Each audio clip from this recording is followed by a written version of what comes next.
یہ بتاتے ہیں کہ ابھی میں ہائی وے پہ ہی موجود تھا اور رات کے تقریباً 3 ساڑھے 3 بجے کا ٹائم تھا کہ ایک دم سے جو میرا ٹرک تھا وہ جھٹکے لینے لگا اور بظاہر ایسا لگنے لگا کہ جیسے خراب ہونے والا ہے یا خراب ہو گیا ہے۔ کچھ دیر تک میری سمجھ ہی نہیں آیا کہ میں کیا کروں، کیونکہ فیول بھی موجود تھا، آئل بھی موجود تھا، کوئی ایسا مسئلہ بظاہر لگ نہیں رہا تھا۔ خیر، جب میرا ٹرک خراب ہوا یا بند ہوا تو مجھے اندازہ ہی نہیں ہوا کہ میں اسی ہائی وے پہ یا اسی اسٹریٹ پہ موجود ہوں جہاں پہ اکثر میرے فادر جانے سے اوائڈ کیا کرتے تھے، اور اگر وہاں پہ پہنچ بھی جائیں تو کوشش کرتے تھے کہ کسی ہوٹل میں کسی جگہ پہ رات گزار لیں اور صبح وہاں سے روانہ ہوں۔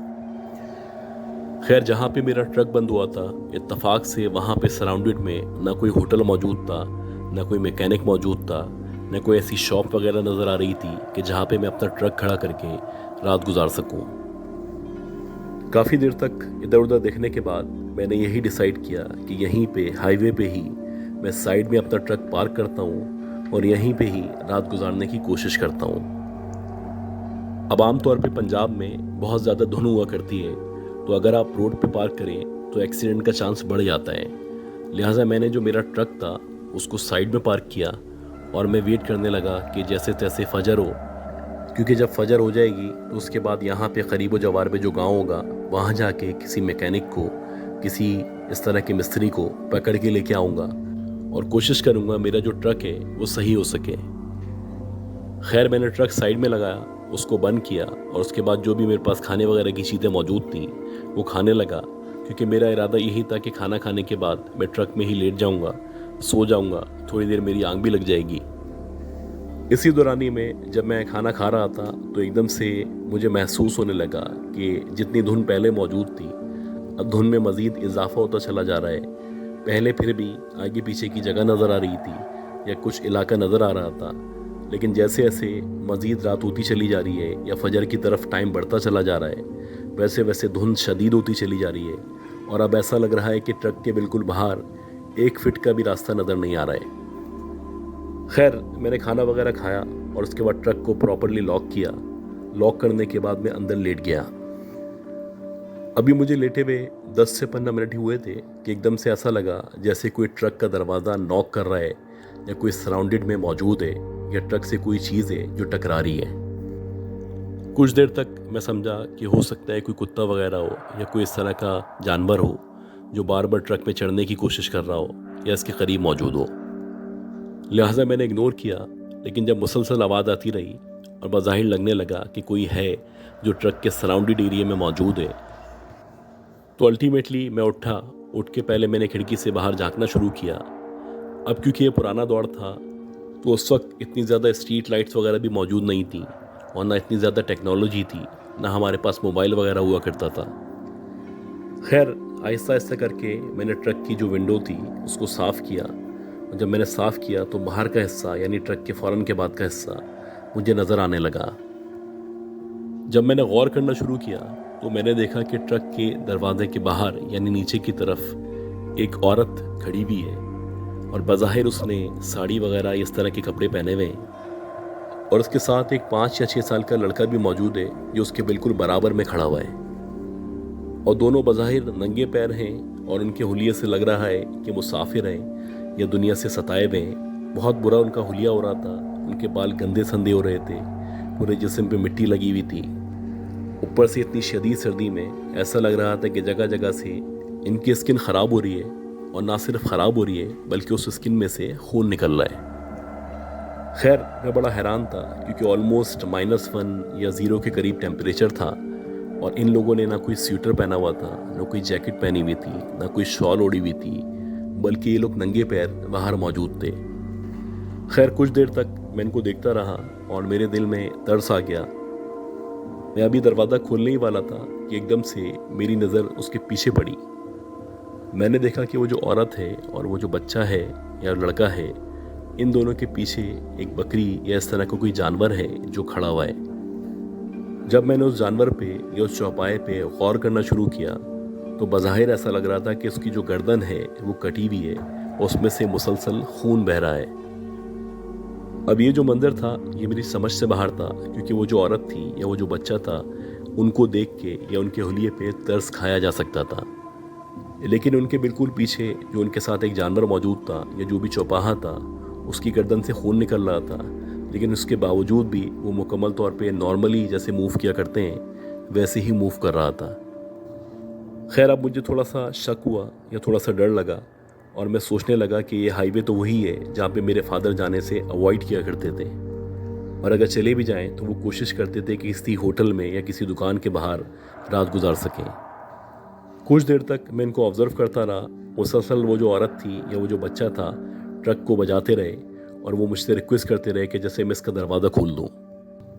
خیر میں نے دروازہ نہیں کھولا، مسلسل میں ان کو آبزرو کر رہا تھا، اور جب میں نے تقریباً 5 سے 7 منٹ تک نہ دروازہ کھولا نہ باہر جھانکا، تو اس کے بعد ایک دم سے ایک بڑی سی اینٹ میرا جو ٹرک تھا اس کے شیشے سے آ کے ٹکرائی، اور جب اینٹ میرے شیشے سے آ کے ٹکرائی تو مجھے غصہ آیا، اور میں باہر کی طرف جھانکنے لگا، اور میں یہ سوچنے لگا کہ اگر میں ان کی مدد نہیں کر رہا یا دروازہ نہیں کھول رہا تو انہوں نے پتھر مارنا شروع کر دیے ہیں۔ ابھی میں یہ سوچ ہی رہا تھا کہ ایک دم سے لیفٹ سائڈ سے ایک بڑی سی اینٹ شیشے سے آ کے ٹکرائی، اور پھر اسی طرح باری باری چاروں طرف سے باقاعدہ بڑی بڑی اینٹیں آ کے میرے ٹرک پہ گرنے لگیں، اور ایک عجیب ماحول تھا جو کریٹ ہو چکا تھا، کیونکہ وہ جو عورت تھی یا وہ جو بچہ تھا ان کے بس میں کسی بھی طرح نہیں تھا کہ وہ اس طرح کی بڑی اینٹ کو اٹھا سکیں، اور اگر اٹھا بھی لیں تو اتنا اونچا پھینک سکیں۔ یہ بتاتے ہیں کہ تقریباً 10 منٹ تک مسلسل چاروں طرف سے پتھر اور اینٹیں آ کے میرے ٹرک پہ لگتے رہے، اور جب میں نے جیسے تیسے ہمت کر کے ونڈو سے باہر جھانکا تو وہ جو عورت تھی یا وہ جو بچہ تھا وہ ٹرک کے باہر سیدھے ہاتھ پہ جو دروازہ تھا وہیں نیچے کھڑے ہوئے تھے، اور مسلسل زور زور سے ہنس رہے تھے۔ حالانکہ وہ لوگ یہاں پہ کھڑے ہوئے تھے لیکن اینٹیں چاروں طرف سے آ کے گر رہی تھیں۔ خیر اب مجھے اندازہ ہو چکا تھا کہ یہ جو معاملہ ہے وہ نارمل نہیں ہے، اور یہ جو عورت ہے اور یہ جو بچہ ہے یہ نارمل انسان نہیں ہے۔ خیر کچھ دیر تک میں خاموش رہا، اس کے بعد میرے دماغ نے جب کام کرنا شروع کیا تو جو بھی مجھے آیت وغیرہ آتی تھی وہ میں نے پڑھنا شروع کی۔ یہ بتاتے کہ جیسے جیسے میں آیت پڑھنا شروع کر رہا تھا ویسے ویسے ایسا لگ رہا تھا کہ چاروں طرف سے مسلسل پتھروں کی بارش شروع ہو چکی ہے، اور وہ جو عورت اور بچہ ہیں وہ زور زور سے ہنس رہے ہیں۔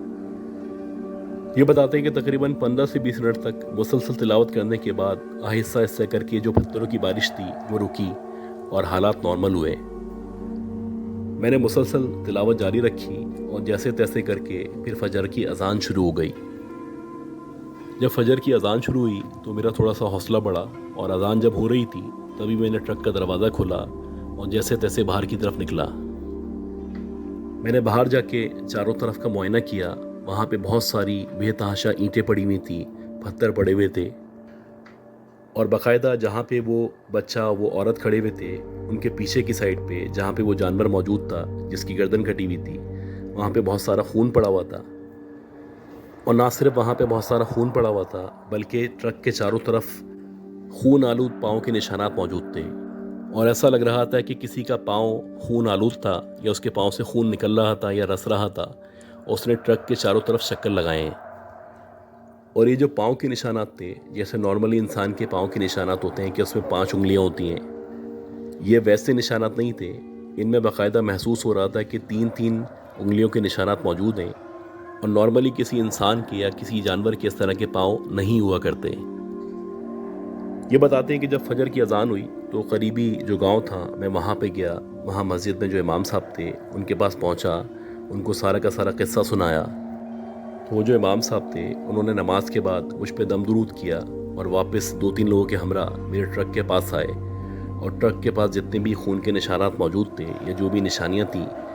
وہ ساری کی ساری دیکھنے کے بعد انہوں نے یہی بتایا کہ اس جگہ پہ اکثر اس طرح کے واقعات پیش آتے ہیں،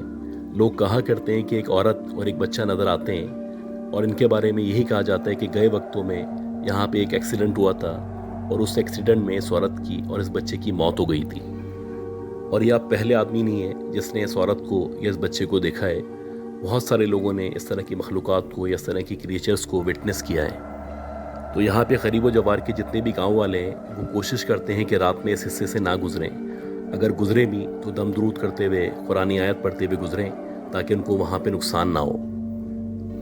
خیر یہ دم درود کرنے کے بعد جب یہ نارمل ہوئے تو اس کے بعد وہاں سے یہ گھر روانہ ہو گئے، اور اس کے بعد انہوں نے توبہ کر لی تھی کہ خاص طور پہ رات کے ٹائم میں اس حصے سے یا اس ہائی وے سے نہیں گزرنا ہے۔